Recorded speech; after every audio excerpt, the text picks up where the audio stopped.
আমার মাওলা তো দয়ার মাওলা, সাবাকাত রহমাতি আলা গজবি, আমার রহমত আমার রাগের থেকে প্রাধান্য পাইয়া যায়। আমার মাওলা ডাক দিয়ে বলে, বান্দা বান্দিরা তোরা আমি মাওলার রহমত থেকে নৈরাশ হইস না। ইয়া ইবাদিয়াল্লাযীনা আসরাফু আলা আনফুসিহিম লা তাকনাতু মির রাহমাতিল্লাহ ইন্নাল্লাহা ইয়াগফিরুয যুনুবা জামিআ ইন্নাহু হুয়াল গফুরুর রহিম। বাজা বাজা হরচে হস্তি বাজা, গর কাফেরো গিবরু বুত পুরুস্তি বাজা। ইদরগাহে মদরগাহে নাউমিদিনী সদবারাগার তওবা শিকস্তি বাজা। আমার মাওলা বলে, বান্দা বান্দি আমি তোমাকে নফস দিছি, তুমি চেষ্টা করার পরেও তোমার থেকে গুনাহ হইয়া যাবে। আমি মাওলা জানি, এই জন্যই তোমার জন্য তওবার দরজা খোলা রাখছি। বান্দা বান্দি পাহাড় পরিমাণ গুনাহ করিয়া ফেলাইছো, আয় আয় আয়, আমি মাওলার রহমত থেকে নৈরাশ হইস না। আয় আয় আয়, তুই আমি মাওলাকে ডাকার মতো যদি ডাকতে পারো, আমি মাওলা তোমাকে মাফ করতে দেরি করব না। ভাইরা কারা কারা মাফ পাইয়া কবরে যাইতে চান, আর একবার জোরে হাত জাগাইয়া একটা আল্লাহ বলিয়া ডাক দেন। ভাইরা তওবা করলে আমার মাওলা মাফ করতে পারে কি পারে না? আমার নবী বলেন, আত্তাইবু মিনাজ জামবি কামান লা জামবা লাহু। তুমি যদি তওবার মতো যদি তওবা করো, তুমি এমন হইয়া যাবা মনে হয় তোমার আমল নামায় কোনো গুনাহ থাকবে না। ভাইরা নবী মূসার জামানায় এক ব্যক্তি ছিল, ওই ব্যক্তি এমন কোনো খারাপ কাজ নাই যে করতো না। একটা সময় এলাকাবাসী সবাই অতিষ্ঠ হইয়া গেল তার খারাপ কাজের কারণে। এখন এলাকাবাসী সবাই ডাক দিয়া বলে, ওর খারাপ কাজের কারণে আমাদের সন্তানরাও নষ্ট হইয়া যাবে, ওকে এখন জঙ্গলে নিয়ে ফালাইয়া রাখো, এলাকা থেকে তাড়াইয়া দাও। তখন সবাই মিলিয়া ওকে এলাকা থেকে তাড়াইয়া জঙ্গলে যুবককে ফালাইয়া রাখছে। ওই যুবক জঙ্গলের ভিতরে যাইয়া, এখন জঙ্গলের ভিতরে ডানে তাকায় দেখে মরুভূমি, বামে তাকায় মরুভূমি, এই পাশে তাকায় সমস্ত জঙ্গল আর জঙ্গল। মশাই কামড়ায়, পোকামাকড়ের জ্বালা, আসমান তার ছাদ, জমিন তার বিছানা। ওই যুবক এখন কোথাও সাহায্য তালাশ করে, কোথাও সাহায্য পায় না।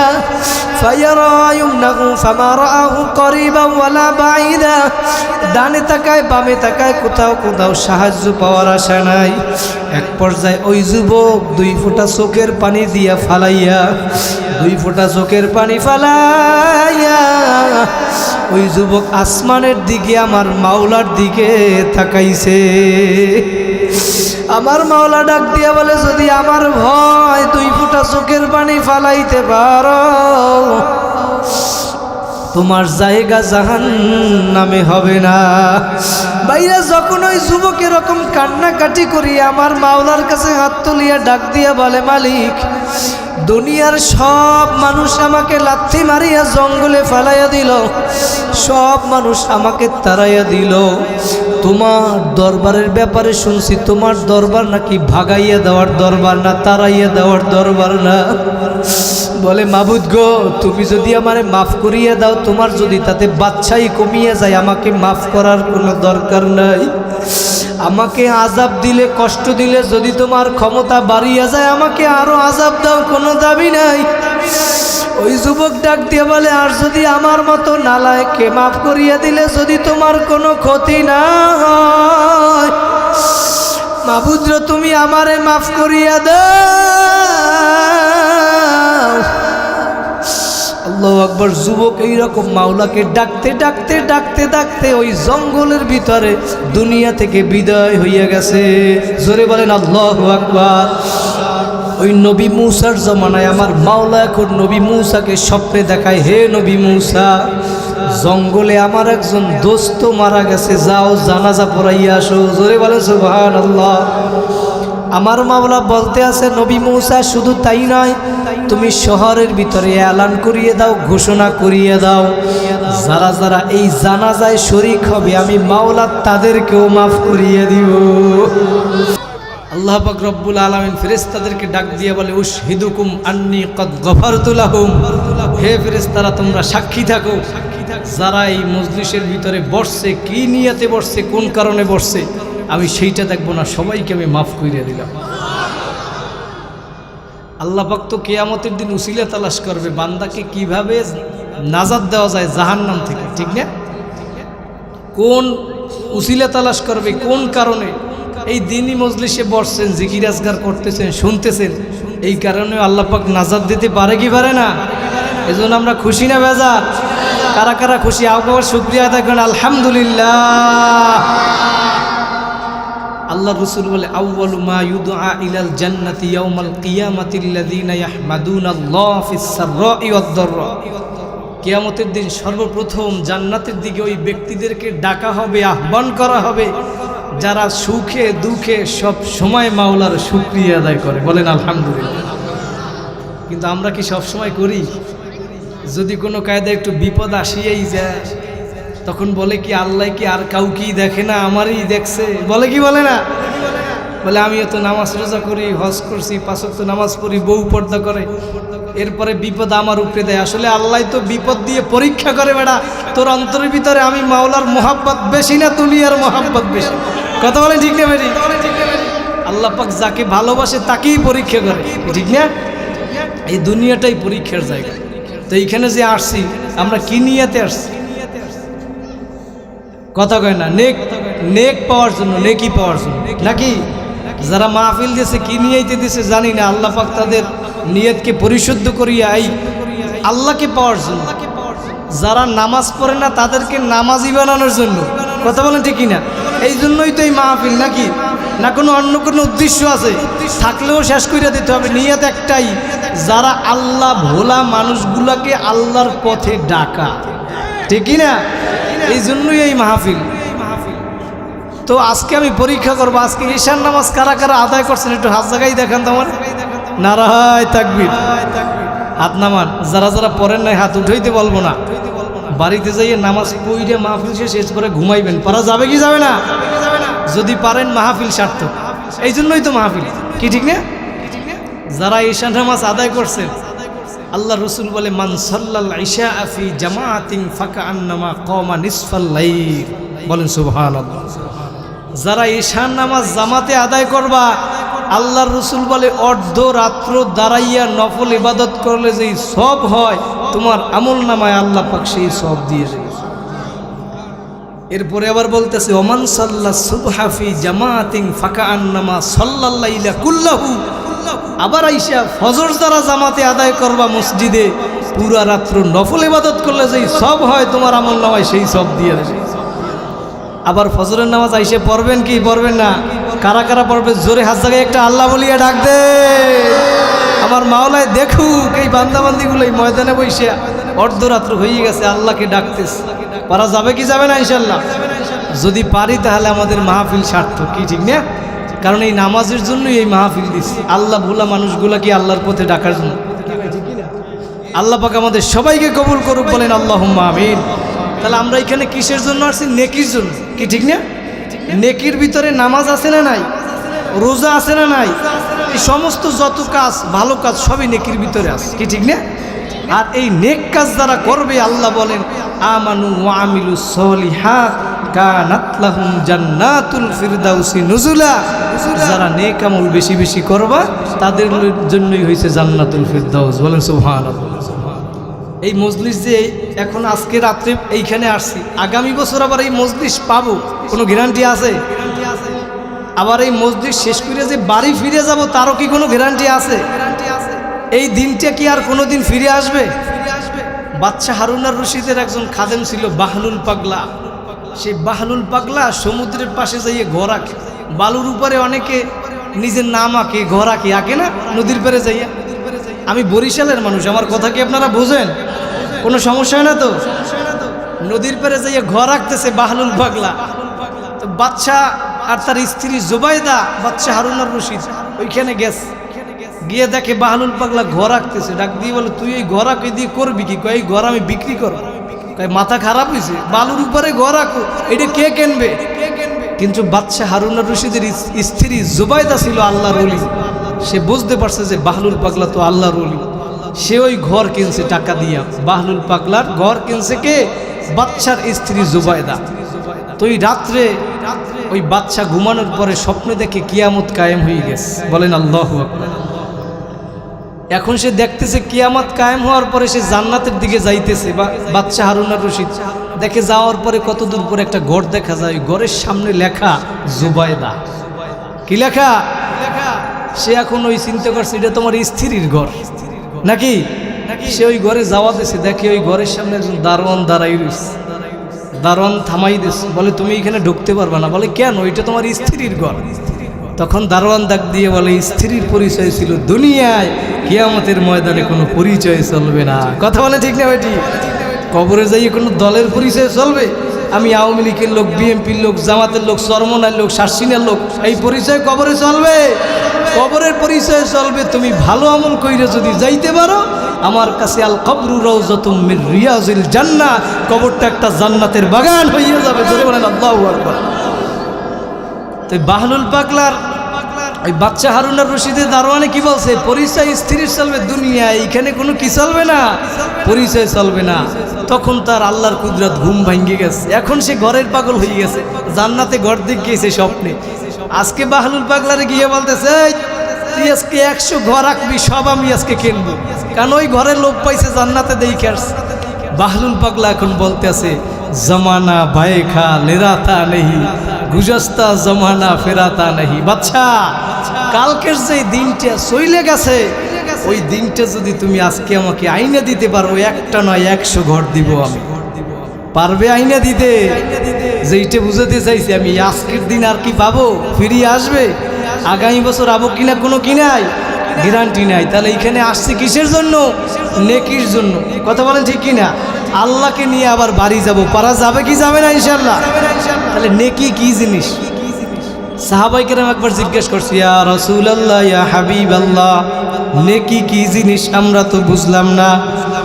আল্লাহ রাসূল ডাক দিয়ে বলে সাহাবীরা, ওই যে মদিনা শরীফে উহুদ পাহাড় দেখতেছো, ওই উহুদ পাহাড়টা মাইলকে মাইল লম্বা, কিলোমিটার লম্বা, পাশে কিলোমিটার, কয়েক কিলোমিটার উঁচায়, কয়েক কিলোমিটার। এই উহুদ পাহাড়ের ভিতরে কি পরিমাণ পাথর আছে আমার মাওলা ছাড়া কেউ জানে না। আল্লাহর রাসূল ডাক দিয়া বলে সাহাবীরা,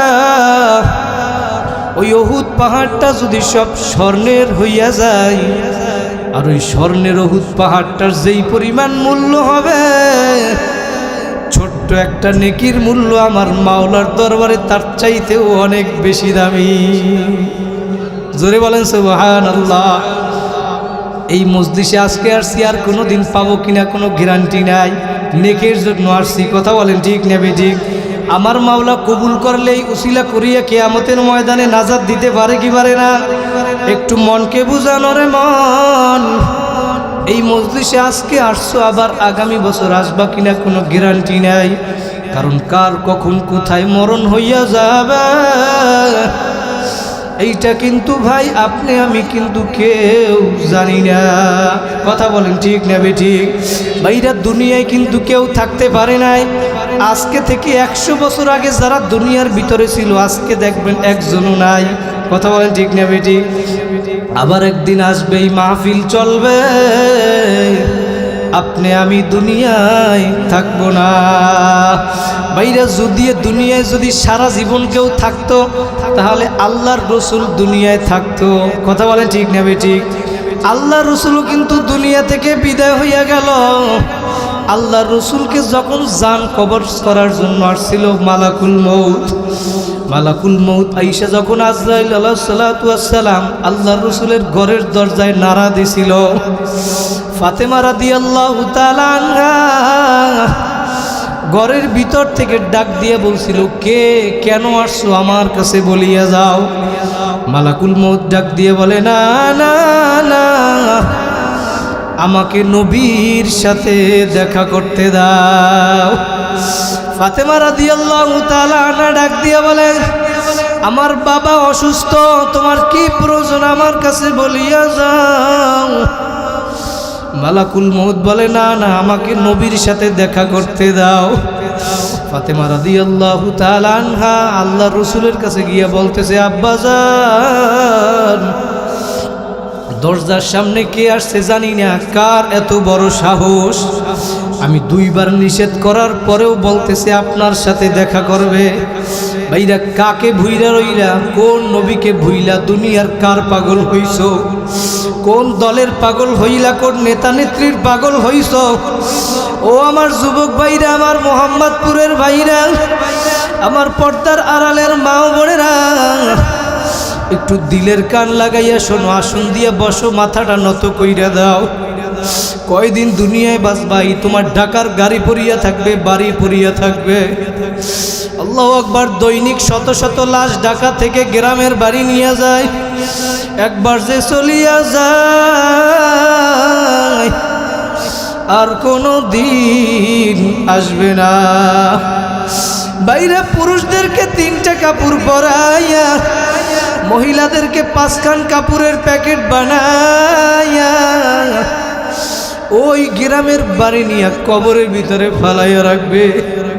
কই এখন তুমি তাকাইয়ে দেখো, ঢাকার গাড়ি পরিয়া রইছে, বাড়ি পরিয়া রইছে। কই তোমার জায়গা জমি পরিয়া রইল,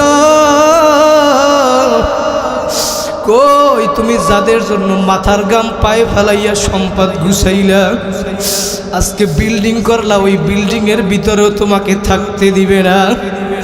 3খান 5খান সাদা কাপড়ের প্যাকেট বানাইয়া ওই বাড়ির ভিতরে নিয়ে উঠানের ভিতরে ফেলাইয়া রাখবে। কই এখন তুমি তাকাইয়া দেখো, কবি বলছে রুহু তংসে উরগাই মুর্দা কি হালাত কিয়া হুই, তোমার রুহু বের হইয়া গেছে। কই এখন তাকাইয়া দেখো, লাশটা পইড়া রইছে। তোমার আব্বা, আল্লাহু আকবার, তোমার বাচ্চারা আইসা তোমার বুকের উপরে আসার পাসার খাইবে, ডাক দিয়া বলবে বাবা বাবা। কই জব তো আর দিবানা। ও ভাইরা, কোন দুনিয়ার পাগল হইলা, কার জন্য পাগল হইছো? পাগল হইলে আমার নবীর জন্য পাগল হও, কারণ আমার নবী তোমাকে আমাকে মৃত্যুর সময়ও বলে না। আমার নবীর যখন ইন্তেকাল হবে, ফাতেমা রাদিয়াল্লাহু তাআলা আনহা বলতেছে, আব্বাজান দরজার সামনে কে জানো, কার এত বড় সাহস? আমি বলার পরেও তারপরে বলে আপনার সাথে সাক্ষাৎ করবে। আল্লাহর রাসূল ডাক দিয়া বলে, ফাতেমা দরজার সামনে যে আসছে দুনিয়ার আর কেউ না, দুনিয়ার আর কেউ না, সে হইল মালাকুল মউত আজরাইল। ফাতেমা রাদিয়াল্লাহু তাআলা এখন আরো কান্না করে, কারণ ভাইরা আল্লাহর নবী বলছে মেয়েরা বাবাকে একটু বেশি মোহাব্বত করে, আর বাবারাও মেয়েকে বেশি মোহাব্বত করে। ভাইরা আমার একটা ছোট্ট মেয়ে আছে, যখন বাসা থেকে আসি কান্না করে, ওর কারণে আমি আসতেই পারি না। ভাইরা মেয়েরা বাবার জন্য বেশি কান্না করে। ফাতেমা রাদিয়াল্লাহু তাআলা এখন আরো জোরে জোরে কান্না করে, ডাক দিয়ে বলে বাবা, মালাকুল মউত দরজায় আসছে, কাকে নেওয়ার জন্য, আপনাকে নাকি আমাকে? আল্লাহর রাসূল ডাক দিয়ে বলে, ফাতেমা মালাকুল মউত আসছে আমাকে নেওয়ার জন্য। ফাতেমা রাদিয়াল্লাহু তাআলা এখন আরো জোরে কান্না করে। আল্লাহর রাসূল ডাক দিয়ে বলে, ফাতেমা কান্না করিও না, 6 মাস পরে তোমার সাথে আমার সাক্ষাৎ হবে। জোরে বলেন আল্লাহু আকবার। ফাতেমা রাদিয়াল্লাহু তাআলা আনহা এখন বুঝতে বাকি নাই, আল্লাহর রাসূল এখন দুনিয়া থেকে বিদায় হয়ে যাবে। ফাতেমা ডাক দিয়ে বলে, বাবা আপনাকে নিয়ে গেলে আমি ফাতেমা কেমনে থাকব? ভাইরা একটু দিলের কান লাগাইয়া শোনো, যখন আল্লাহর রাসূলের বুকের উপরে জান কবজ করার জন্য মালাকুল মউত হাত রাখবে, আমার রাসূল ডাক দিয়া বলে, আজরাইল রে, আমার বুকের উপরে তুমি হাত রাখছো, আমার এমন কষ্ট হইতেছে মনে হয় আসমান জমিন ভাঙ্গে আমার বুকের উপরে পড়ছে। ওই নবী ইন্তেকালের সময় তোমাকে আমাকে বলে না, কাকে বইলা রইলা? আল্লাহু আকবার। আমার নবী তখন মালাকুল মউতকে ডাক দিয়ে বলে, আজরাইল, আমার উম্মতের ইন্তেকালের সময়ও কি এইরকম কষ্ট দিবা? আমার উম্মতকে কষ্ট দেওয়ার দরকার নাই, নাই, নাই। কষ্ট যেহেতু আমাকে এখন দিতে আসো, আমার সব উম্মতের কষ্ট আমি নবীকে এখন দিয়া দাও। ভাইরা জোরে বলেন আল্লাহু আকবার। ওই নবী মৃত্যুর সময় তোমাকে আমাকে বলে নাই, আজকে কাকে বইরা লইলা? কোন দুনিয়ার পাগল হইলা? কার মায়ায় পয়লা? কার জন্য গুনাহ করো? কোন দলের জন্য পাগল হইলা? ভাইরা দুনিয়া থেকে বিদায় হওয়ার পরে আর তোমার আর কেউ আপন থাকবে না। কথা বলেন ঠিক না বেটি?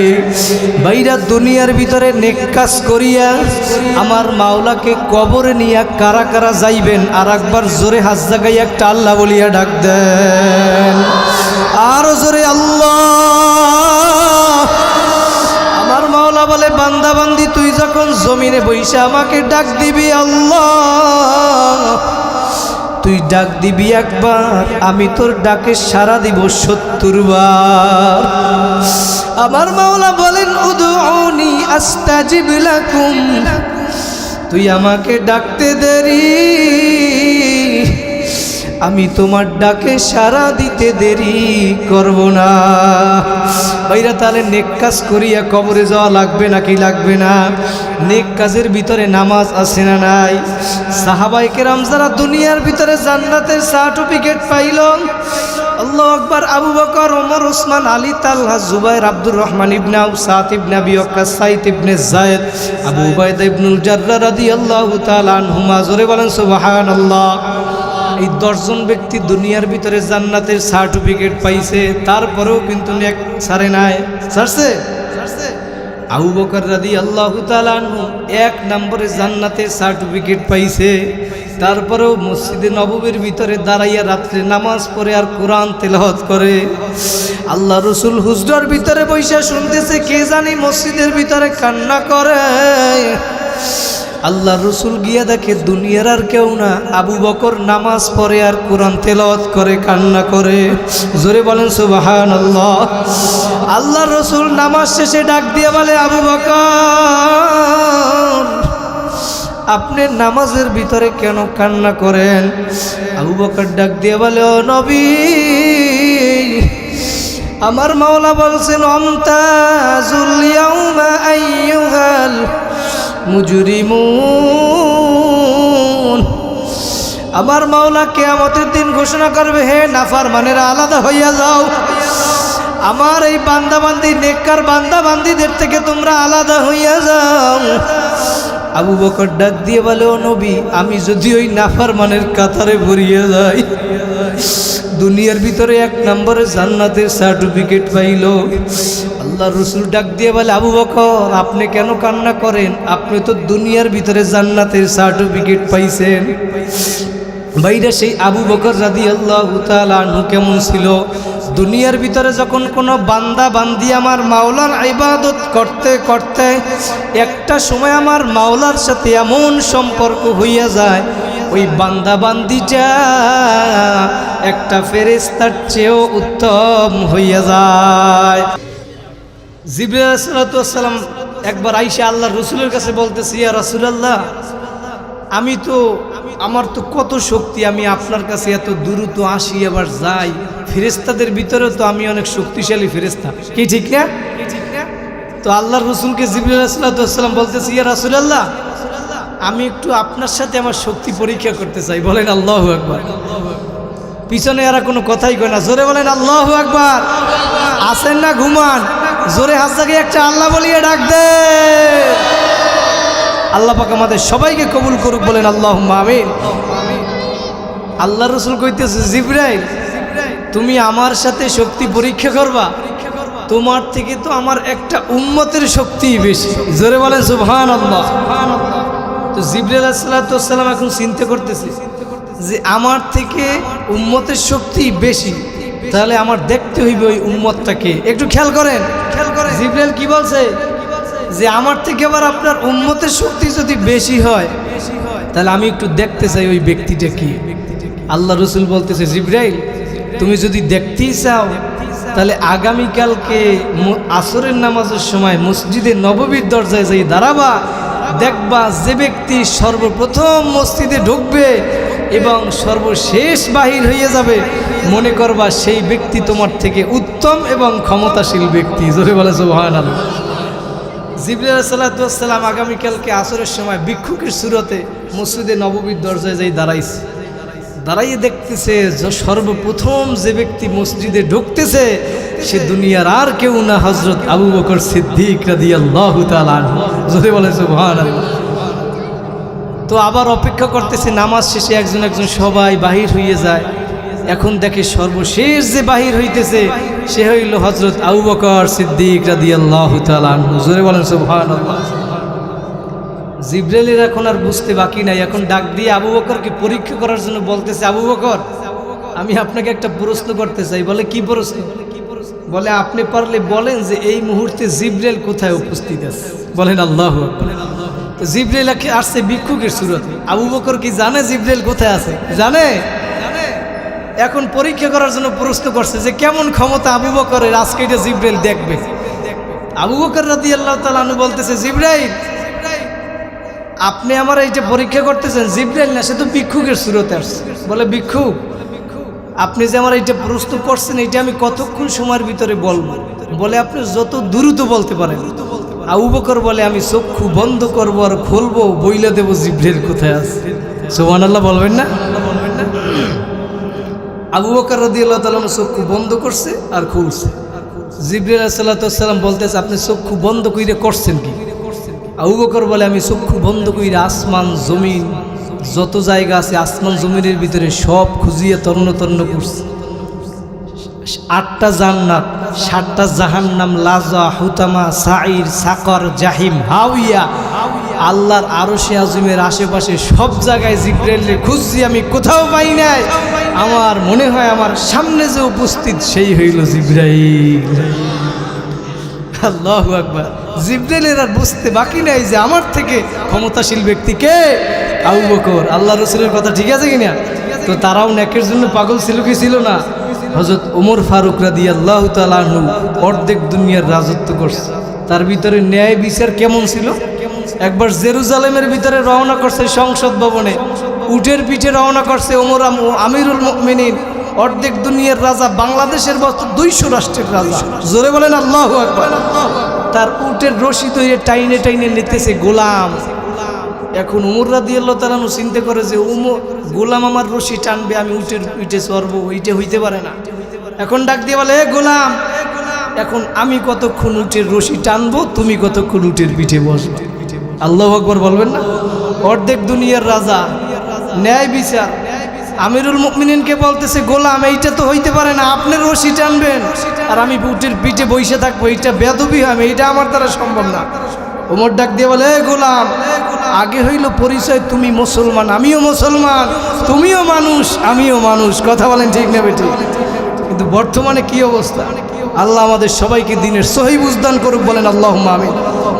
তো এরকম কতক্ষণ সে রশি টানে, সে পিঠে বটে উঠে, আবার সে কতক্ষণ রশি টানে, ওমর রাদিয়াল্লাহু তাআলা পিঠের উপরে বসে। এখন যেই জেরুজালেমের কাছাকাছি গেছে তখন আল্লাহর কুদরত, রশি টানা পড়ছে ওমরের পিঠের উপরে, বসছে কে? গোলাম, আর রশি টানতেছে ওমর। রশি টানতে টানতে জুতো ছিঁড়ে গেছে। এখন আমিরুল মুমিনিন অর্ধেক দুনিয়ার রাজা, এক হাতে উটের রশি আর এক হাতে ছিঁড়ে জুতা। আল্লাহু আকবার। এই সংসদ ভবনে যাইতেছে জেরুজালেমে, যখন যাইতেছে সবাই অভ্যর্থনা জানানোর জন্য হাজার হাজার মানুষ দাঁড়াই রয়েছে। যে ওইখানে গেছে তখন অভ্যর্থনা জানানোর জন্য সবাই সামনে আগাই গেছে। তখন উটের পিঠ থেকে ডাক দিয়ে গোলাম বলতেছে, হে আমি কিন্তু আমিরুল মুমিনিন না, আমিরুল মুমিনিন রশি টানে। আল্লাহু আকবার। এই কথা বলার সঙ্গে হাজার হাজার কাফের সব মুসলমান হয়ে গেছে। আল্লাহু আকবার। তো আমাদের ভিতরে ন্যায় বিচার নাই, ন্যায় বিচার আমাদের ভিতরে আল্লাহ পাক যেন প্রতিষ্ঠা করার ব্যবস্থা করিয়ে দেয়, বলেন আল্লাহুম্মা আমিন। তো সেই ওমর রাদিয়াল্লাহু তাআলা আনহু, যেইটা আমি বুঝাতে চাইছি, তারা দুনিয়ার ভিতরে জান্নাতের সার্টিফিকেট যে পাইছে 2 নম্বরে হইল কে? ওমর। কে? আল্লাহ রসুল বলছে ওমরের সাথে আমার বাদিয়াতের সম্পর্ক আর আবু বকরের সাথে মাইয়াতের সম্পর্ক, অর্থাৎ আমার পরে যদি কোনো নবী হইতো সেইটা হইতো ওমর, আর আমার জমানায় আমি নবী না হইয়া যদি অন্য কেউ হইতো সেইটা হইতো আবু বকর। জোরে বলেন আল্লাহু আকবার। তো ওমর রাদিয়াল্লাহু তাআলা আনহু একবার নামাজ আদায় করে, যখন সে ইন্তেকাল হয়, যেইটা বুঝাতে চাই আমি নামাজের গুরুত্ব। ওমর রাদিয়াল্লাহু তাআলা আনহু নামাজের ভিতরে দাঁড়াইয়ে গেছে, মেহরাবের ওইখানে আগে থেকেই পালাইয়াছিল আবু লুলু নামক ব্যক্তি, ছুরি দিয়ে নামাজের ভিতরে এইখানে আঘাত করছে, আঘাত করার পরে রক্তে ভাইসে যাইতেছে। তখন ওমর রাদিয়াল্লাহু তাআলা আনহু নামাজ ছাড়ে নাই। তার পিছনেই ছিল আব্দুর রহমান ইবনে আউফ। আব্দুর রহমান ইবকে টান দিয়া সামনে দিয়া ওমর রাদিয়াল্লাহু তাআলা আনহু পাশে গিয়া বসছে, দাঁড়াইয়া থাকতে পারে না, রক্তে সব ভাইসে যাইতেছিল। তখন ওমর রাদিয়াল্লাহু তাআলা আনহু দেখে যে মানুষ নামাজ ছাইরা তাকে ধরবে, সাহাবীরা এই অবস্থা। তখন ওমর রাদিয়াল্লাহু তাআলা আনহু ডাক দিয়া বলে, ও আব্দুর রহমান, তুমি আগে নামাজ শেষ করো, তারপরে আমাকে ধরতে আইসো। আগে নামাজ শেষ করবা, এর ভিতরে যদি আমার জীবন চলিয়া যায় তারপরেও আমাকে ধরতে আসা লাগবে না। ভাইরা, তারা দুনিয়ার ভিতরে জান্নাতে সার্টিফিকেট পাওয়ার পরেও নেক কাজের জন্য পাগল ছিল কি ছিল না? আমাদেরকেও নেক কাজ করা লাগবে নাকি লাগবে না? কারা কারা নেক কাজ করিয়া জান্নাতে যাইতে চান? জোরে হাত জাগাই একটা আল্লাহ বলিয়া ডাক দেন। আমার মাওলা বলে, যারা নেক কাজ করিয়া কবরে আসবা, নবী বলেন আল কবরু রাউযাতুম মির রিয়াজিল জান্নাহ, তার জন্য কবরটা একটা জান্নাতের বাগান হইয়া যাবে। জোরে বলেন সুবহানাল্লাহ। ভাইরা, একটু মনকে বুঝানো রে মন, দুনিয়ার ভিতরে কি কারণে আসছি আর কি নিয়ে রওনা করলাম, আর বর্তমানে কি করতেছি একটু চিন্তা ভাবনা কইরা ওই হিসাব নিকাশ মিলাইয়া তারপর মাওলার কবরে গিয়া শুইয়েন। কারণ দুনিয়ার ভিতরে আপনি আসছেন ভাইরা, আপনি যদি অসুস্থ হইয়া যান, প্রথমে আপনাকে এই প্রাথমিক চিকিৎসা তখন আপনার স্থানীয় জায়গায় নেওয়া হবে। কথা বলেন ঠিক কিনা? যদি আপনি সেইখানে সুস্থ না হন, ডাক্তাররা পরীক্ষা নিরীক্ষা করিয়া দেখবে তোমাকে এইখানে চিকিৎসা হবে না, ঢাকা নিয়ে যাওয়া লাগবে। যখন আপনাকে ঢাকা নিয়ে আসবে, ঢাকার ডাক্তাররা আপনাকে পরীক্ষা নিরীক্ষা কইরা বলবে তোমার এখানে হবে না, বাংলাদেশে তোমার চিকিৎসা হবে না, বিদেশে যাওয়া লাগবে। বলে কি বলে না? তখন একটা পর্যায়ে আপনি বিদেশে যাওয়ার জন্য সম্পদ বিক্রি কইরা, ঘর বাড়ি বিক্রি কইরা, জায়গা জমি বিক্রি কইরা নিঃস্ব হইয়া তারপরে বিদেশে যান ডাক্তার দেখানোর জন্য। কথা বলেন ঠিক না বেটি? কিন্তু যতই ডাক্তার কবিরাজ দেখাও না কেন, যেদিন তোমার বাড়ির দরজায় আজরাইল সালাতু ওয়াসসালাম সিটি বাজাইয়া বসবে, ওই দিন যত ডাক্তার কবিরাজ ডাকো না কেন, যত ইনজেকশন পুশ করো না কেন, ওই দিন আর কোনো রাখার কোনো সুযোগ নাই। দুনিয়ায় আসছো একদিন, মৃত্যু কিন্তু একদিন হওয়াই লাগবে ভাইরা। এই জন্য দুনিয়ার ভিতরে তোমার কলবকে যদি তুমি সুস্থ কলব না বানাইয়া যদি কবরে যাও, আমার মাওলা বলেন ইল্লা মান আতাল্লাহা বিকলবিন সালিম, সুস্থ কলব না নিয়া আমি মাওলার দরবারে আসবা না। ওয়ালা তামুতুন্না ইল্লা ওয়া আনতুম মুসলিমুন, মুসলমান না হইয়া কিন্তু কেউ কবরে আইসো না। আমার মাওলা ডাক দিয়া বলে বান্দা বান্দিরা, সুস্থ কলব না নিয়ে আমি মাওলার দরবারে আসবা না। অসুস্থ কলব নিয়ে যদি কবরে গিয়া বস, আমার মাওলা তোমার ওই অসুস্থ কলবকে সুস্থ করার জন্য বানাইয়া রাখছে হসপিটাল জাহান্নাম। আমার মাওলা বলেন মিন ওয়ারাইহিম জাহান্নাম, ওই অসুস্থ কলব নিয়ে যদি কবরে আসো, তোমার কবরে চতুর্দিকে আগুন আর আগুন। ওই কবরে মা নাই, ভাই নাই, বন্ধু নাই, আত্মীয় স্বজন কেউ নাই। ওই কবরে আমার আল্লাহ ছাড়া কেউ আপন হবে না। কথা বলেন ঠিক না বেঠিক? বাইরে যেন কলবকে সুস্থ কইরা যাওয়া লাগবে, অসুস্থ কলব নিয়ে মাওলার দরবারে যাওয়া যাবে না। এই জন্য কলবকে সুস্থ কিভাবে বানাবেন? দুনিয়ার ভিতরে নেক কাজ করা লাগবে।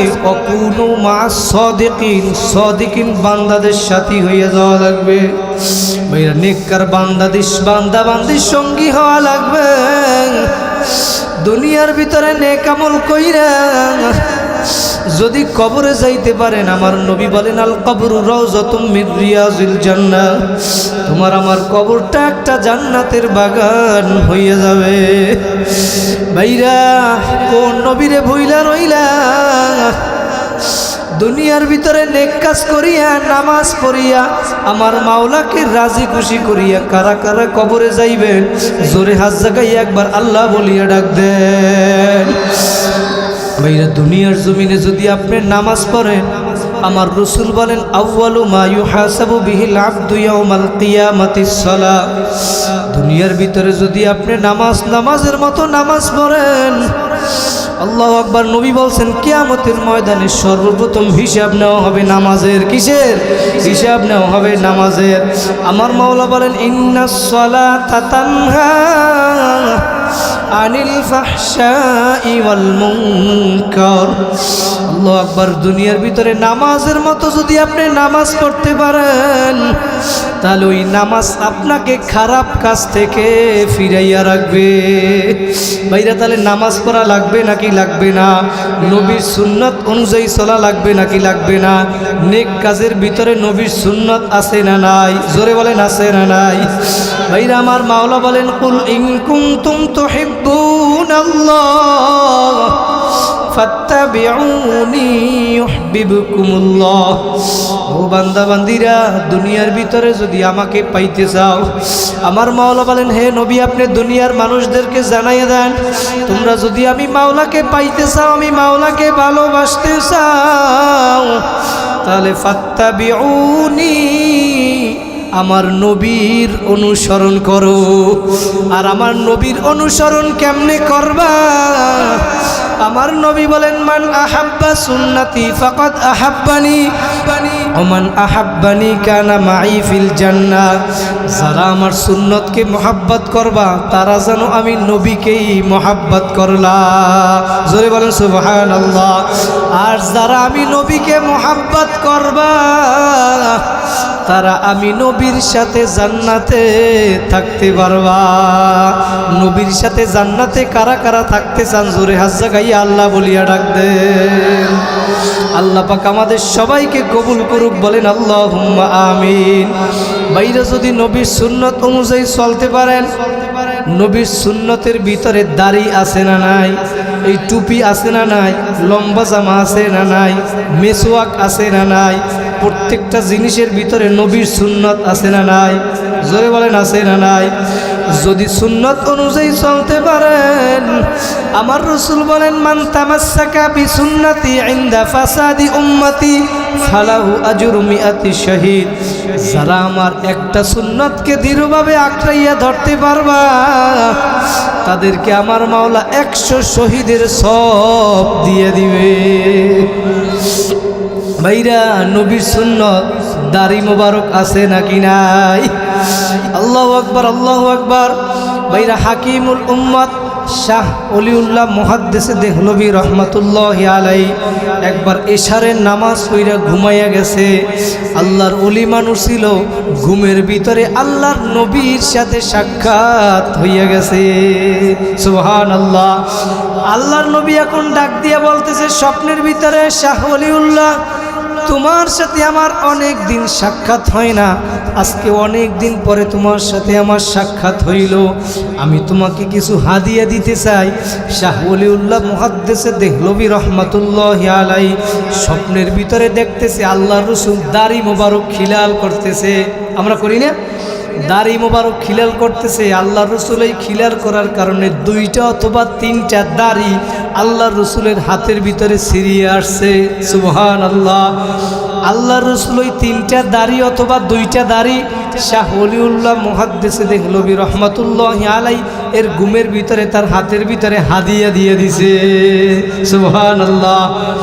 শাহ ওলিউল্লাহ মুহাদ্দিসে দেহলভী রহমাতুল্লাহি আলাইহি যখন সকালবেলা উঠলো, বাতি জ্বালাইলো, জ্বালাইয়া দেখে স্বপ্নের ভিতরে যেই নবী যেই দাড়ি তার হাতের ভিতরে দিছিল সেই দাড়ি তার হাতের ভিতরে। সুবহানাল্লাহ। শাহ ওলিউল্লাহ মুহাদ্দিসে দেহলভী রহমাতুল্লাহি আলাইহি এখন চুমা খায়, আতর লাগায়, পকেটের ভিতরে খুব যত্ন করিয়া রাখলো। রাইখা ফজরের নামাজ আদায় করিয়া জিকির আজগার কইরা ইশরাকের নামাজ পড়িয়া মাদ্রাসার দিকে রওনা করলো ওই মরুভূমি দিয়া।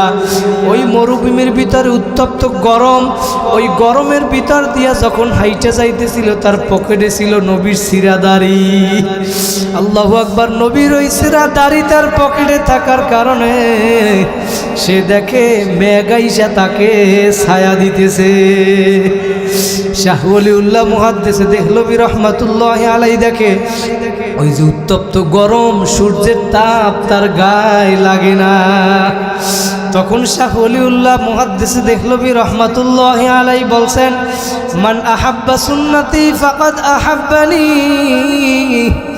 ওমান আহাব্বানি কানা মাই ফিল জান্নাহ। এই নবীর সুন্নাত সেরা দাড়ি আমার পকেটে থাকার কারণে আজকে সূর্যের তাপ আমার গায়ে লাগে না, আজকে মেঘ আইসা আমাকে ছায়া দেয়। আমি শাহ ওলিউল্লাহ আল্লাহর কসম খেয়েও বলতে পারি কিয়ামতের ময়দানে যাদের গালের ভিতরে এই দাড়ি লাগানো থাকবে আমার মাওলা তাদের গায়ে সূর্যের তাপ লাগাইবে না। কারা কারা দাড়ি আর কাটবেন না জোরে হাত জাগাইয়া আল্লাহ বলিয়া ডাক দেন। ভাইরা নিয়াত করিয়া ফেলান, আমার মাওলা কবুল করতে দেরি করবে না। আমি দোয়া করি আল্লাহ পাক আমাদের সবাইকে কবুল করুক, বলেন আল্লাহুম্মা আমিন। ভাইরা নবীর সুন্নাত অনুযায়ী চলা লাগবে নাকি লাগবে না? নবীকে ভালোবাসা লাগবে নাকি লাগবে না? সাহাবায়ে কেরাম নবীকে কেমন ভালোবাসছিল আমার মাওলা এই জন্যই বলছে আমিনু কামা আমানান নাস, তোমরা ঈমান আনো যেরকম ঈমান আনছে সাহাবীরা। কথা বলেন ঠিক না ঠিক? সাহাবাদের ঈমান কেমন ছিল? আল্লাহু আকবার। হযরত আবু বকর সিদ্দিক রাদিয়াল্লাহু তাআলা আনহু কোনো এক যুদ্ধের ভিতরে মুসলমানদের পক্ষে যুদ্ধ করে আর আবু বকরের ছেলে যুদ্ধ করে কাফেরদের পক্ষে। আল্লাহু আকবার। যুদ্ধের পরে তার ছেলে তার বাবাকে ডাক দিয়ে বলতেছে, বাবা আমি অমুক যুদ্ধের ভিতরে আপনি আমার সামনে এমনভাবে পইরা গেছিলেন, আমি চাইলে ইচ্ছা করলে আপনাকে আমি কতল করতে পারতাম কিন্তু করি নাই, যেহেতু আপনি আমার বাবা। আবু বকর কেমন ঈমান ছিল ভাইরা চিন্তা কইরা দেখেন। আবু বকর রাদিয়াল্লাহু তাআলা আনহু ডাক দিয়া বলে, সন্তান তুমি ওই সময় যদি আমার সামনে পড়িয়া যাইতা আমি আবু বকর সঙ্গে সঙ্গে তোমাকে কতল কইরা ফেলাইতাম, কারণ তুমি মুসলমানদের শত্রু, ইসলামের শত্রু, আমার মাওলার শত্রু দুনিয়া, মুসলমানদের শত্রু আমার নবীর শত্রু। কথা বলেন ঠিক না ঠিক? তাদের ঈমান বিশ্বাস কিরকম ছিল? ওমরে ফারুক রাদিয়াল্লাহু তাআলা আনহু যখন রাজত্ব করছিল অর্ধেক দুনিয়ার রাজা, তখন তার আয়াতের ভিতরে নীল নদী চলে আসছিল। ওই নীল নদীর একটা নিয়ম ছিল, ওই নীল নদী বছরে একবার শুকাইয়া যাইত। যখন ওই নীল নদী শুকাইয়া যাইত, ওই নীল নদীর ভিতরে পানি আনার জন্য ওই নীল নদের ভিতরে পানি আনার জন্য একটা যুবতী মেয়েকে ওই নদীর ভিতরে জবাই করা লাগতো। বলেন নাউজুবিল্লাহ। যখন ওমর রাদিয়াল্লাহু তাআলা আনহুর জমানায় নীল নদের পানি শুকিয়ে গেল, তখন লোকেরা বলতেছে মেয়ে জবাই না করলে, যুবতী মেয়ে জবাই না করলে পানি আসবে না নীল নদে। গভর্নর নাক ডাক দিয়ে বলছে, না এইটা হইতে পারে না, ইসলামে তো এটা জায়েজ নাই। যদি ওই মেয়ে জবাই করার ভিতরে যদি পানি আসার চিন্তা ভাবনা হয়, তাহলে ক্ষমতা তো মেয়ে জবাইয়ের ভিতরে চলে আসে, আমার মাওলার ক্ষমতা গেল কই? কথা বলেন ঠিক না বেটি? ওমর রাদিয়াল্লাহু তাআলা আনহু বলে, গভর্নর না, এইটা হইতে পারে না। আল্লাহু আকবার, হাস্যকর ঘটনা না? আল্লাহু আকবার। ওমর রাদিয়াল্লাহু তাআলা আনহু এখন নীল নদের কাছে চিঠি লেখছে। চিঠি কি লেখছে? মনে হইতে পারে হাস্যকর, আসলে না না না, তাদের ঈমানটা কি রকম ছিল। ওমর রাদিয়াল্লাহু তাআলা আনহু একদিন ডাক দিয়া বলছিল, আমার মাওলা যদি কিয়ামতের দিন ঘোষণা করে দুনিয়ার সব মানুষ জাহান্নামী, ওমর বলে একটা মানুষ যদি জান্নাতি হয়, ওমর রাদিয়াল্লাহু তাআলা আনহু বলে আমার নেক আমলের দিকে তাকাইলে আমি মনে করি ওই জান্নাতি ব্যক্তিটা আমি ওমর হব। সুবহানাল্লাহ। আবার জাহান্নামের ভয় কেমন ছিল? বলে আমার মাওলা কিয়ামতের দিন যদি ঘোষণা করেন দুনিয়ার সব মানুষ জান্নাতি, একটা মানুষ জাহান্নামী, ওই জাহান্নামী আমি ওমরও হইতে পারি। অর্ধেক দুনিয়ার রাজা জান্নাতের সার্টিফিকেট পাইছে, নদীর কাছে চিঠি লেখে, হে নীল নদী, তুমি যদি মাওলার হুকুমে জারি হও তাহলে জারি হইয়া যাও, আর মাওলার হুকুমে যদি জারি না হও তোমার নীল নদের পানি আমাদের লাগবে না। ওই চিঠি নিয়ে গভর্নর নদীতে ফালাইতে দেরি, নীল নদে পানি আসতে দেরি করে না। সুবহানাল্লাহ।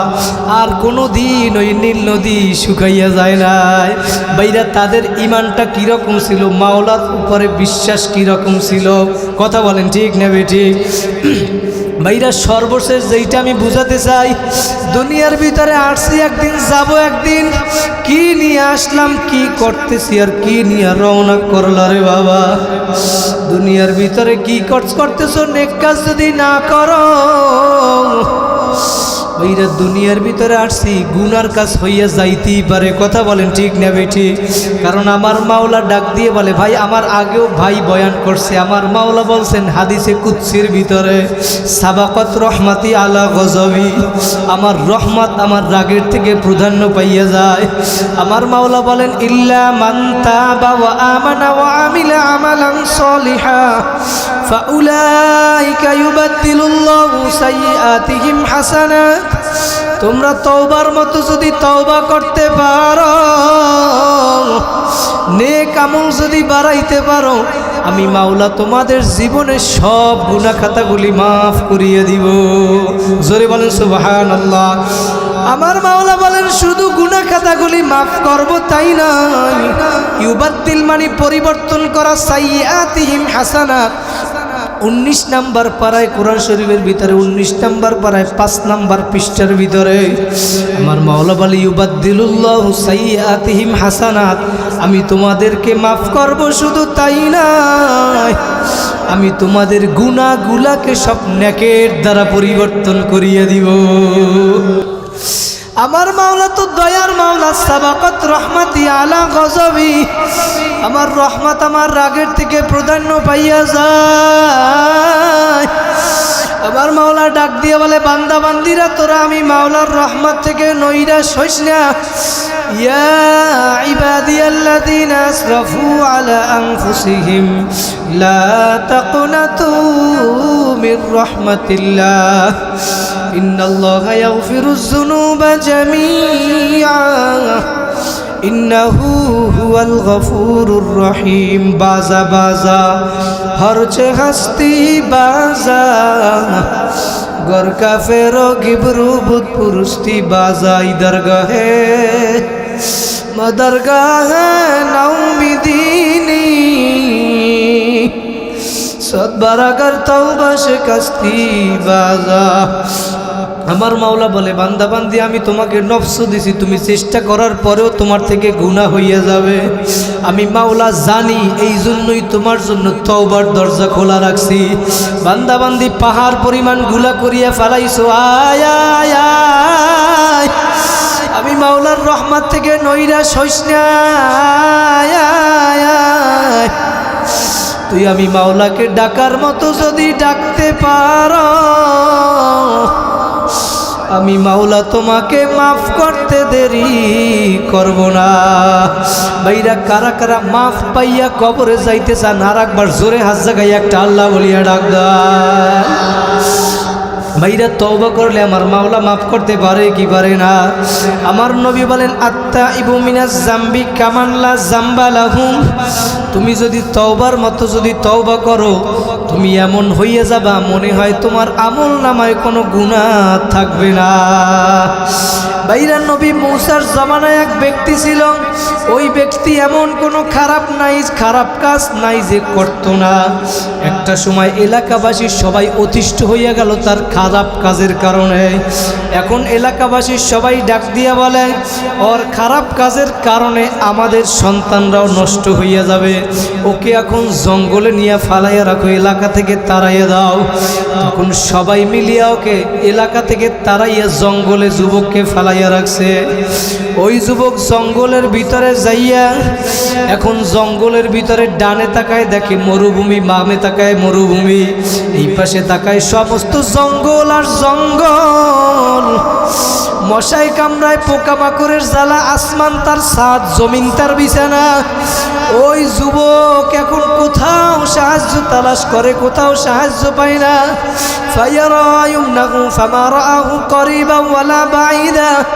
ডানে তাকায় বামে তাকায়, কোথাও সাহায্য পাওয়ার আশা নাই।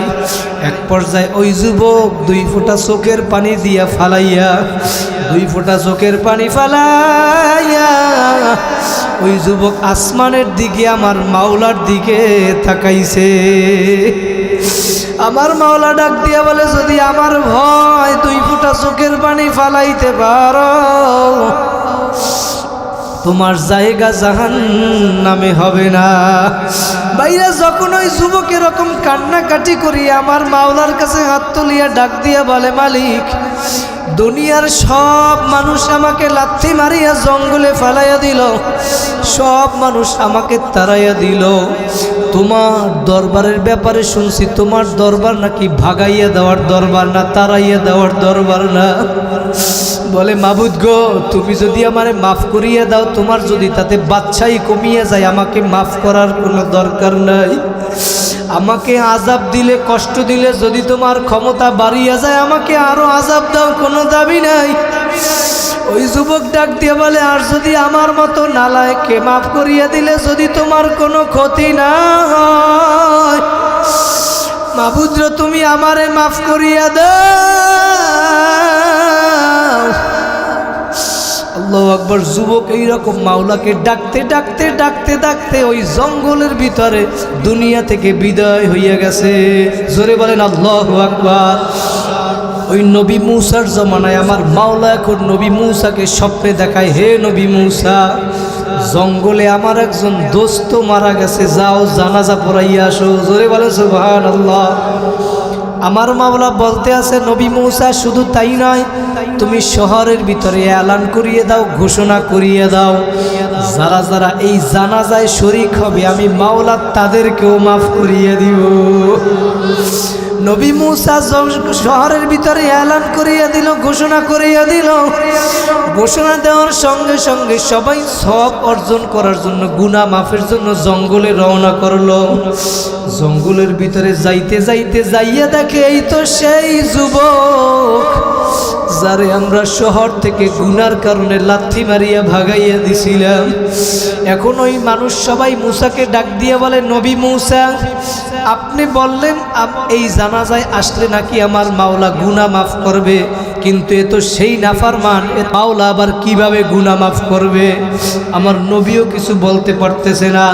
নবী মূসা এখন মাওলারে ডাক দিয়ে বলে, মালিক, তুমি বলছো তোমার দোস্ত আর শহরবাসী সবাই সাক্ষী দিল তোমার দুশ্মন, আমি তো কিছু বুঝলাম না।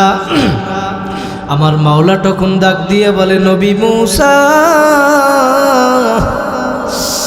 আমি বলছি শহরবাসী যা বলছে আমি বলছি আমার দোস্ত, শহরবাসী সাক্ষী দিল তারা দুশ্মন, তাদের কথাও সত্য আমার কথাও সত্য। জোরে বলেন আল্লাহু আকবার। আমার মাওলা ডাক দিয়ে বলে, নবী মূসা, ও আমার দুশ্মন ছিল, কিন্তু যখন ও জঙ্গলের ভিতরে যাইয়া আমার কান্নাকাটি শুরু করছে, রোনাজারি শুরু করছে, ও যখন ডান দিকে সাহায্য তালাশ করে কোনো সাহায্য পায় না, বাম দিকে সাহায্য তালাশ করে কোনো সাহায্য পায় না, এক পর্যায়ে গিয়ে আমি মাওলার কাছে এমন কান্নাকাটি শুরু করিয়া দিছে, ওর কান্নাকাটির কারণে আমি মাওলার আরশের ভিতরে এমনভাবে জোশ মারিয়া ফেলাইছে। আবার মাওলা ডাক দিয়া বলে, নবী মূসা, ওর কান্নার কারণে আমার দিল কুদরতি অন্তরটা ঠান্ডা হইয়া গেছে, আমি খুশি হইয়া ওরে মাফ করিয়া দিছি। আমার মাওলা ডাক দিয়ে বলে, ওর কান্নাকাটি আমি মাওলার কাছে এমন ভালো লাগছিল মূসা, ওই যুবক তো টঙ্গী দিলওয়ালা, ছোট দিলওয়ালা, শুধু নিজের জন্যই ক্ষমা চাইছে, কিন্তু ও যদি নিজের জন্য ক্ষমা না চাইয়া দুনিয়ার সবার জন্য যদি ক্ষমা চাইতো, আমি মাওলা সবাইরে ক্ষমা না করিয়া পারতাম না রে মূসা। কারণ আমার মাওলা বলে, সাবাকাত রহমাতি আলা গজাবি, মান জাআনি মান তাগাররাবা ইলাইয়া তালাক্কাইতাহু মিন বাঈদ। जब कोई बंदा बंदी मेरी तरफ आता है, शिकस्ता दिल आता है, टूटा हुआ दिल आता है, जब घबरा कर चारी तरफ मायूसी का समंदर दिखता है, आसमान उस पर टूट से नजर आता है, जमीन उस पर तंग हो जाता है, चारी तरफ के दरवाजे जब उस पर बंद हो जाता है, আমার মাওলা ডাক দিয়ে বলে, নবী মূসা, চতুর্দিক থেকে যখন ওই যুবকের জন্য দরজা বন্ধ, মেরি দরওয়াজা কভি বন্ধ নেহি হতা, আমি মাওলার দরজা তখনও খোলা। আয় আয় আয়, ও যুবক ভাইরা, মোহাম্মদপুরের ভাইরা, আমার মুরব্বী বাবারা, আমার পর্দার আড়ালের মা ও বোনেরা, কোন দুনিয়ার পাগল হইলা, একটু মনকে বুঝাও রে মন, কোথায় রওনা করছ? ওই জাহান্নামের আগুন এক সেকেন্ড সহ্য করার শক্তি দুনিয়ার কোনো মানুষের নাই। ওই জাহান্নাম হসপিটাল আমার মাওলা বানাইয়া রাখছে। আমার নবী বলে, ওই জাহান্নামের আগুন কেমন তেজের আগুন জানো? ওই জাহান্নামের আগুন দুনিয়ার আগুনের থেকে 70 গুণ বেশি তেজের আগুন। আল্লাহু আকবার। ওই দুনিয়ার আগুনের ভিতরে কোনো মানুষ 1 মিনিট হাত রাখবে এমন শক্তি নাই। আর ওই জাহান্নামের আগুন কেমন আগুন, আমার মাওলা ডাক দিয়া বলে, নারুল্লাহিল মুআলাল আফইদা। ওই জাহান্নামের আগুন যদি কোনো জায়গায় লাগার সঙ্গে সঙ্গে ভাইরা, দুনিয়ার আগুন যেইখানে লাগে সেইখানে পুড়িয়া যায়, যেইখানে লাগে সেইখানে ব্যথা হয়। আমার মাওলা নিজেই সূরা হুমাজার ভিতরে বলিয়া দেয়, জাহান্নামের আগুন এমন আগুন, কোন জায়গায় লাগার সঙ্গে সঙ্গে কলিজা পর্যন্ত পৌঁছে যাবে। আল্লাহু আকবার, আল্লাহু আকবার। ইমাম গাজ্জালী রাহমাতুল্লাহি আলাইহি কিতাবের ভিতরে লেখছেন, কিয়ামতের ময়দানে আমার মাওলা 10 রকমের আকৃতিতে মানুষকে উঠাবে কিয়ামতের ময়দানে। ভাইরা, এক শ্রেণীর মানুষ কিয়ামতের ময়দানে শূকরের আকৃতিতে উঠবে, বলেন নাউজুবিল্লাহ। আর এক শ্রেণীর মানুষ কুকুরের আকৃতিতে উঠবে।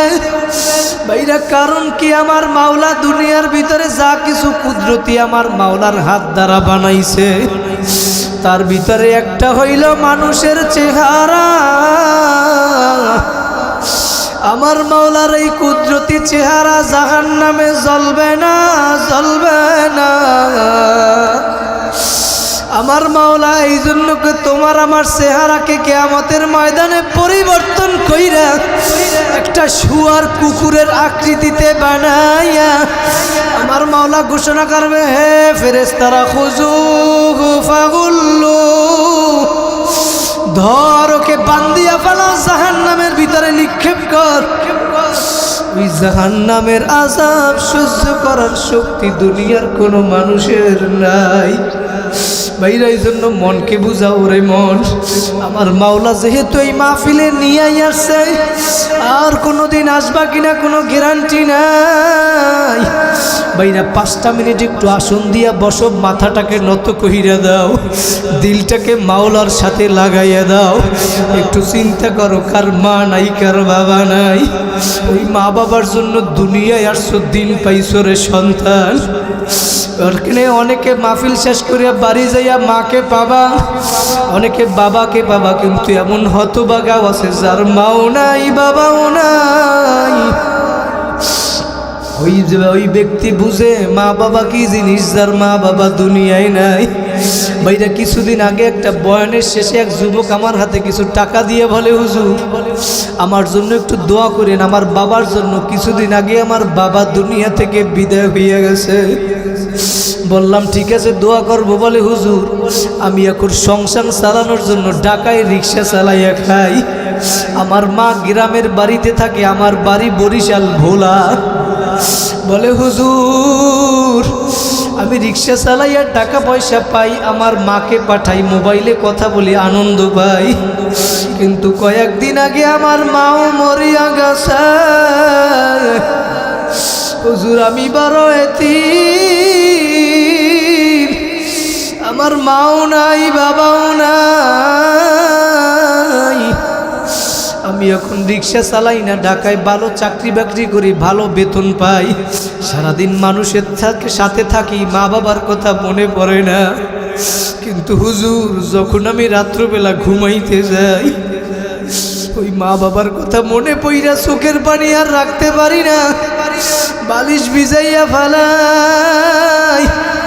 হুজুর আমি লঙ্গি কিনতে গেলাম, লঙ্গি দেখে আমার বাবার কথা মনে পড়ে গেল। যখন আমার বাবা দুনিয়ায় ছিল, একটা লঙ্গি আমার বাবারে আমি কিনে দিতে পারি নাই।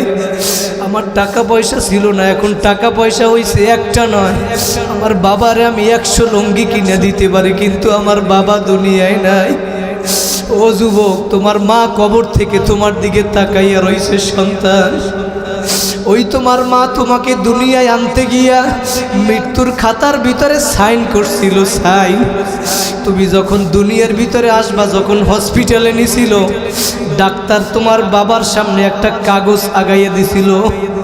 তোমার বাবা অথবা দাদা অথবা তোমার নানা অথবা তোমার মামা ওই বলছিল, ডাক্তার কাগজের ভিতরে লেখা, এই রুগীকে অপারেশন করতে গিয়া কোনো কারণে যদি মারা যায়, ডাক্তার কর্তৃপক্ষ কোনো দায়ী নাই। সেই খাতায় সাইন করছিল তোমার মা। ওই মৃত্যুর খাতায় লড়াই কইরা তোমাকে দুনিয়ায় আনছিল। আজকে মা বাবার কথা বইলা রইলে রে সন্তান। ওই যুবক ডাক দিয়ে বলে, হুজুর আমার মা বাবা দুনিয়ায় নাই, আমার মা বাবার জন্য একটু দোয়া কইরেন। তোমার মা বাবা তোমার জন্য কত মায়া মায়া মায়া, তার চেয়েও 99 গুণ বেশি মায়া আমার মাওলা। ভাইরা জোরে একটা ডাক দেন আল্লাহ। ভাইরা আমাদের ওই বরিশাল পটুয়াখালী থেকে লঞ্চ আসছিল, পিনাক 6 লঞ্চ। ওই 6 লঞ্চের ভিতরে একটা ছেলে পটুয়াখালী থেকে উঠছিল, ঢাকায় গার্মেন্টসে চাকরি করে। যখন পদ্মা নদীর ভিতরে আসলো, তখন ওই মাকে ফোন করলো, সন্তান ও মা তুমি অসুস্থ, ওষুধ খাইয়ে সুন্দরভাবে ঘুমাইয়া পড়ো, আমি কালকে ঢাকায় যাইয়া তোমার সাথে কথা বলবো। আল্লাহু আকবার। সন্তান মায়ের সাথে কথা বলার পরে মা ওষুধ পানি খাইয়া যখন ঘুমাইবে, ঘুমানোর সময় একটু চিন্তা করে আমি একটু টিভিটা সাইডা দেখি, খবর দেখবে। যখন টিভিটা রিমোট দিয়া সারল, দেখে ব্রেকিং নিউজে লেখা উঠছে পিনাক 6 লঞ্চ পদ্মা নদীর ভিতরে ডুইবা গেছে। এখন মা চিন্তা করে ওই লঞ্চের ভিতরে তো আমার সন্তান আব্দুল্লাহ। মা এখন লাফ দিয়া বইরা ওই পদ্মা নদীর কাছে যায়। এখন সন্তানকে ফোন দেয়, কই ফোনে আর পায় না, ফোন বন্ধ। 1 দিন 2 দিন 3 দিন হইয়া গেছে, লাশের পরে লাশ উইরে রইছে। লাশ জাগাইয়ে জাগাইয়ে পদ্মা নদীর পারে গিয়ে দেখে, কই তার সন্তান রে বুঝি দেখা যায়নি। পদ্মা নদীতে ডাক দিয়া বলে, পদ্মা নদী তুই আমার সন্তানকে কোথায় হারাইলি? আমার আব্দুল্লাহ কই? হঠাৎ 1 সপ্তাহ পরে ফোন দিছে, ফোনটা ঢুকছে। ফোনটা ঢোকার পরে ডাক দিয়া বলে, আব্দুল্লাহ। মোবাইল থেকে আওয়াজ আয়, মা আমি আব্দুল্লাহ না, আব্দুল্লাহ না, আমি পদ্মা থানার ওসি। আপনার সন্তানের লাশ পাইছি, পকেটে মোবাইল পাইছি, লাশটা পদ্মা থানায় আছে, আপনি আইসা লাশ নিয়ে যান। ওই মা কেমন ভালোবাসে ভাইরা, সেইটা বুঝাইতেছি আমি।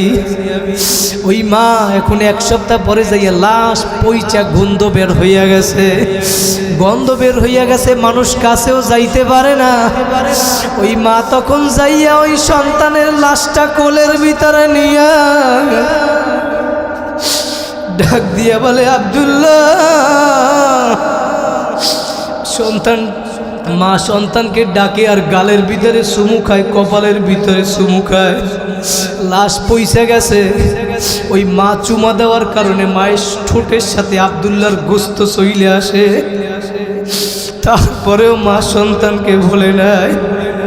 ওই মা তোমার জন্য কত পাগল, তার চেয়েও 99 গুণ বেশি মায়া আমার মাওলার। আমার মাওলা বলে, বান্দা বান্দি নৈরাশ হইস না, নৈরাশ হইস না। তুই গুনাহ করছো, আবার তওবা করছো, আবার ভাঙছো, আবার তওবা করছো, আবার ভাঙছো, তুই আবার তওবা করছো, আবার ভাঙছো, তারপরেও নৈরাশ হইস না। তুই 100 বারও তওবা যদি ভাঙার পরেও যদি আবার আমি মাওলার দরবারে আসো, তুই আমি মাওলার দরবারে আসতে দেরি, আমি মাওলায় তোমার ডাকে সাড়া দিতে দেরি করব না। ও আমার যুবক ভাইরা, একটু মনকে বুঝাও রে মন, কোন দুনিয়ার পাগল হইছো? মৃত্যুর পরে তোমাকে ফালাইয়া রাখবে, তোমার জায়গা জমি বাড়ি পড়িয়া থাকবে। একটু মনকে মোরাকাবা করো। কই এখন তো তোমার দুনিয়ার কেউ আপন নাই। 2টা মিনিট একটু মোরাকাবা করো। যদি এই মুহূর্তে আমি মরিয়া যাই, আমার আর দুনিয়ার কেউ আপন থাকবে না। 5 খান প্যাকেট দিয়া 3 খান সাদা কাপড়ের প্যাকেট করিয়া ফেলাইবে। কই তোমার পায়ের ভিতরে একটা বান দিবে, বুকের ভিতরে একটা বান দিয়া ফেলাইবে, মাথার ভিতরে একটা বান দিয়া ফেলাইবে। ওই অন্ধকার কবরে নিয়ে রাইখা দিবে। এখন তাকাইয়া দেখো, ডানে মাটি বামে মাটি, নিচে মাটির বিছানা, উপরেতে মাটির চাপা, ভাইগা যাইতে পারবা না। মনকে বুঝাও রে মন। আমার মাওলা মাহফিলে যেহেতু নিয়াই আসছে, একটু মনকে বুঝাও, যেহেতু নিয়াই আসছে, আল্লাহ যেন মাফ না কইরা বাড়ি না ফিরায়। ভাইরা কারা কারা দিলটাকে খাটিন তওবা করতে পারবা? জীবনে আর গুনার কাজ করবা না, নেক কাজ ছাড়বা না, 5 ওয়াক্ত নামাজ ছাড়বা না, মা বাবাকে কষ্ট দিবা না, দাড়ি রাখবা, নবীর সুন্নাত অনুযায়ী চলবা, উলামায়ে কেরামের সাথে সম্পর্ক রাখবা। কারা কারা পারবেন? যদি খাঁটি নিয়ত থাকে 2টা হাত আমার মাওলাকে দেখাইয়া দেন। জোরে একটা আল্লাহ বলিয়া ডাক দেন, আল্লাহ। আরো জোরে আল্লাহ। ভাইরা আমার সাথে সাথে পড়েন, আস্তাগফিরুল্লাহাল্লাযী লা ইলাহা ইল্লা হুয়াল হাইয়ুল কাইয়্যুম ওয়া আতুবু ইলাইহি লা হাওলা ওয়ালা কুওয়াতা ইল্লা বিল্লাহিল আলিয়্যিল আযীম।